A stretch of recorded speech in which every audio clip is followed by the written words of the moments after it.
Hello दोस्तों, स्वागत है आपका अपने चैनल में। दोस्तों, आज हमारी इतिहास की सीरीज का ये फोर्थ पार्ट है और आज हम इस वीडियो में ऐसे क्वेश्चन देखने वाले हैं जो एग्जाम में बार बार रिपीट हो रहे हैं। चलिए आज की वीडियो स्टार्ट करते हैं। 41वां क्वेश्चन है, अशोक के अधिकांश अभिलेख किस भाषा व लिपि में है? इसका सही आंसर होगा ऑप्शन नंबर ए, प्राकृत व ब्राह्मी लिपि में। अगला क्वेश्चन है, कहाँ से अशोक के द्विभाषाई ग्रीक एवं अरमाइक अभिलेख प्राप्त हुए हैं? इसका सही आंसर होगा ऑप्शन नंबर ए, सर ए कूना। सर ए कूना, कंधार, यह अफगानिस्तान में स्थित है। अगला क्वेश्चन है, अशोक के मनसेहरा पाकिस्तान एवं शहबाजगढ़ी पाकिस्तान से प्राप्त शिलालेखों में किस लिपि का प्रयोग किया गया है?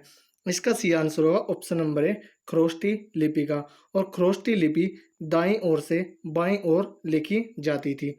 अगला क्वेश्चन है, प्राचीन भारत में कौन सी एक लिपि दाईं से बाईं ओर लिखी जाती थी? इसका सही आंसर होगा ऑप्शन नंबर डी, ख्रोष्टी लिपि। यह दाईं से बाईं ओर लिखी जाती थी, जबकि ब्राह्मी लिपि यह बाईं से दाईं ओर लिखी जाती थी।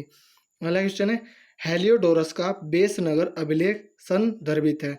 इसका सही आंसर होगा ऑप्शन नंबर डी, केवल वासुदेव से। अगला क्वेश्चन है, निम्नलिखित में कौन सा अभिलेख कलिंग नरेश खारवेल से संबंधित है? इसका सही आंसर होगा ऑप्शन नंबर ए, हाथी गुम्फा अभिलेख। यह कलिंग नरेश खारवेल से संबंधित है। कलिंग वर्तमान में ओडिशा को कहते हैं। तो नरेश खारवेल यह ओडिशा के सम्राट थे जिनका हाथी गुम्फा अभिलेख है। अगला क्वेश्चन है, सर्वप्रथम भारत में विशुद्ध संस्कृत भाषा में लंबा अभिलेख किस राजा द्वारा जारी किया गया? इसका सही आंसर होगा ऑप्शन नंबर बी, सक्षत्रप रुद्र दमन द्वारा। अगला क्वेश्चन है, काव्य शैली का प्राचीनतम नमूना किसके अभिलेख में मिलता है? इसका सही आंसर होगा ऑप्शन नंबर ए, रुद्र दमन के। अगला क्वेश्चन है, निम्नलिखित में किस अभिलेख में चंद्रगुप्त मौर्य और अशोक दोनों का उल्लेख किया गया है?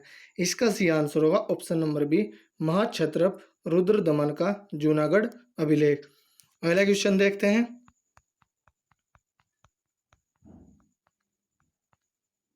अगला क्वेश्चन है, समुद्रगुप्त की सैनिक उपलब्धियों का वर्णन उसके किस अभिलेख में उपलब्ध है?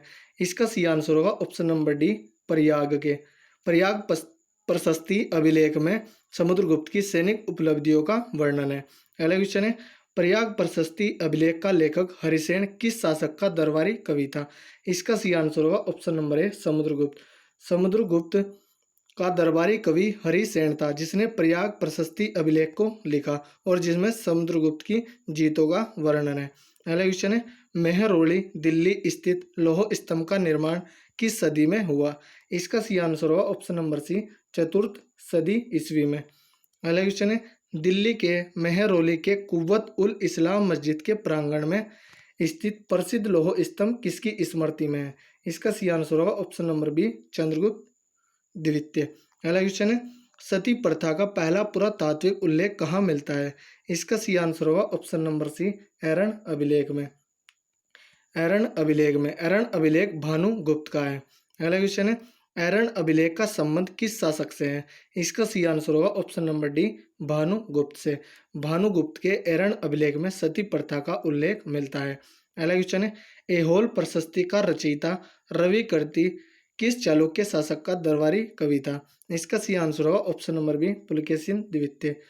पुलकेशिन द्वितीय का रवि कीर्ति दरबारी कवि था और इसने ही ऐहोल प्रशस्ति की रचना की। अगला क्वेश्चन है, हर्ष एवं पुलकेशिन द्वितीय के मध्य हुए संघर्ष की जानकारी कहाँ से मिलती है? इसका सही आंसर होगा ऑप्शन नंबर ए, ऐहोल अभिलेख से और इसकी रचना रवि कीर्ति ने की थी। अगला क्वेश्चन है, कवि कालिदास के नाम का उल्लेख किस लेख में हुआ है? इसका सही आंसर होगा ऑप्शन नंबर बी, ऐहोल के उत्कीर्ण लेख में, जो कि रवि कीर्ति के द्वारा लिखा गया या उत्कीर्ण किया गया। अगला क्वेश्चन है, अभिलेखों को ऐतिहासिक प्राकथन के साथ प्रारंभ करने की परंपरा का सूत्रपात किसने किया? इसका सही आंसर होगा ऑप्शन नंबर बी, राजराजा प्रथम ने और यह एक चोल राजा थे। अगला क्वेश्चन है, कहाँ से प्राप्त अभिलेख में महासभा की कार्य प्रणाली के विषय में विस्तृत जानकारी मिलती है? इसका सही आंसर होगा ऑप्शन नंबर ए, उत्तर मेरूर। इसमें महासभा की कार्य प्रणाली के विस्तृत जानकारी मिलती है। अगला क्वेश्चन है, भारत में सिक्कों का प्रचलन कब आरंभ हुआ? इसका सही आंसर होगा ऑप्शन नंबर ए 600 ईसा पूर्व में। अगला क्वेश्चन है, भारत में प्राचीनतम मुद्रा माना जाता है। इसका सही आंसर होगा ऑप्शन नंबर ए आहत सिक्के को भारत की प्राचीनतम मुद्रा मानी जाती है। अगला क्वेश्चन है, भारत में सर्वप्रथम स्वर्ण मुद्राएं किसने चलाई। इसका सही आंसर होगा option number B Indo Bactrian, इन्होंने सर्वप्रथम स्वर्ण मुद्रा चलाई। अगला क्वेश्चन है, निम्नलिखित में किसने सोने के सर्वाधिक शुद्ध सिक्के जारी किए। इसका सही आंसर होगा ऑप्शन नंबर ए कुषाण। अगर आपसे सर्वाधिक शुद्ध सिक्के पूछे तो कुषाण होगा, अगर सर्वाधिक सिक्के पूछे तो उसका आंसर गुप्त वंश होगा। अगला क्वेश्चन है, सातवाहनों के समय में मुद्रा सर्वाधिक किस धातु के बने। इसका सही आंसर होगा ऑप्शन नंबर ए शीशे के। अगला क्वेश्चन है, निम्नलिखित में किसने बड़े पैमाने पर स्वर्ण मुद्राएं चलाई थी। इसका सही आंसर होगा ऑप्शन नंबर सी कुषाण शासकों ने। अगला क्वेश्चन देखते हैं। अगला क्वेश्चन है, सोने के सर्वाधिक सिक्के किस काल में जारी किए गए। इसका सही आंसर होगा ऑप्शन नंबर बी गुप्त काल में। गुप्त काल में सर्वाधिक सिक्के जारी किए गए। अगला क्वेश्चन है, निम्नलिखित में किस स्थल से रोमन सिक्के मिले हैं। इसका सही आंसर होगा ऑप्शन नंबर डी अरिक मेडू, यहाँ से रोमन सिक्के प्राप्त हुए हैं। अगला क्वेश्चन है, भीमबेटका किसके लिए प्रसिद्ध है। इसका सही आंसर होगा ऑप्शन नंबर ए गुफाओं के शैलचित्र, और भीमबेटका मध्य प्रदेश में स्थित है और यहाँ गुफाओं में शैलचित्र प्राप्त हुए हैं। अगला क्वेश्चन है, प्राचीन काल में भारत के लोग बर्मा को किस नाम से जानते थे। इसका सही आंसर होगा ऑप्शन नंबर ए सुवर्ण भूमि। सुवर्ण भूमि के नाम से भारत के लोग बर्मा को जानते थे, जिसका वर्तमान में नाम म्यांमार है। म्यांमार को पहले वर्मा कहते थे और उससे पहले सुवर्ण भूमि कहते थे। अगला क्वेश्चन है, अंकोर वाट कहाँ स्थित है। इसका सही आंसर होगा ऑप्शन नंबर डी कंबोडिया, यह कंबोडिया देश में स्थित है। अगला क्वेश्चन है, प्लिनी की मूल कृति नेचुरल हिस्ट्री किस भाषा में रचित है। इसका सही आंसर होगा ऑप्शन नंबर बी लैटिन भाषा में। अगला क्वेश्चन है, चचनामा सिंध का इतिहास है और मूल रूप में किस भाषा में लिखा गया है। इसका सही आंसर होगा ऑप्शन नंबर सी, यह अरबी भाषा में रचित है। अगला क्वेश्चन देखते हैं। भारत के सांस्कृतिक इतिहास के संदर्भ में इतिवृत्तों, राजवंशीय इतिहासों तथा वीर गाथाओं को कंठस्थ करना निम्नलिखित में किसका व्यवसाय था। इसका सही आंसर होगा ऑप्शन नंबर डी मागध, यह वीर गाथाओं को कंठस्थ याद करते थे। अगला क्वेश्चन है, चीनी यात्री सुंगयून ने भारत की यात्रा की थी। इसका सही आंसर होगा ऑप्शन नंबर ए 518 ईस्वी से 522 ईस्वी, 4 साल इन्होंने भारत की यात्रा की। अगला क्वेश्चन है, महाभारत युद्ध के लिए 3101 ईसा पूर्व तिथि का उल्लेख निम्नलिखित में से किस अभिलेख में हुआ है। इसका सही आंसर होगा ऑप्शन नंबर ए पुलकेशिन द्वितीय का ऐहोल अभिलेख, और इसी अभिलेख में कालिदास का भी जिक्र हुआ है। इसकी रचना रवि कीर्ति ने की थी, जो कि पुलकेशिन द्वितीय का दरबारी कवि था।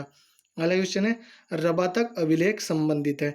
इसका सही आंसर होगा ऑप्शन नंबर सी कनिष्क से। अगला क्वेश्चन है, भारतवर्ष के लिए इंडिया शब्द का प्रयोग सर्वप्रथम किसने किया। इसका सही आंसर होगा ऑप्शन नंबर ए हेरोडोटस ने। हेरोडोटस को इतिहास का पिता भी कहा जाता है। अगला क्वेश्चन है, किसने ब्राह्मी एवं खरोष्टी लिपियों को उद्भाषित किया। इसका सही आंसर होगा option number D James Prinsep ने। इन्होंने ब्राह्मी और खरोष्टी लिपि को सर्वप्रथम पढ़ा। अगला क्वेश्चन है, निम्नलिखित में से प्राचीन भारत की कौन सी लिपि दाहिने से बाईं ओर लिखी जाती थी। इसका सही आंसर होगा ऑप्शन नंबर सी खरोष्टी, यह दाईं से बाईं ओर लिखी जाती थी, जबकि ब्राह्मी यह बाईं से दाईं ओर लिखी जाती थी। तो दोस्तों, यह थी हमारी वीडियो। अगर आपको अच्छी लगी हो तो कमेंट करके ज़रूर बताएं। अगर आपको किसी क्वेश्चन में कोई डाउट हो या कुछ पूछना हो तो आप कमेंट करके पूछ सकते हैं। धन्यवाद।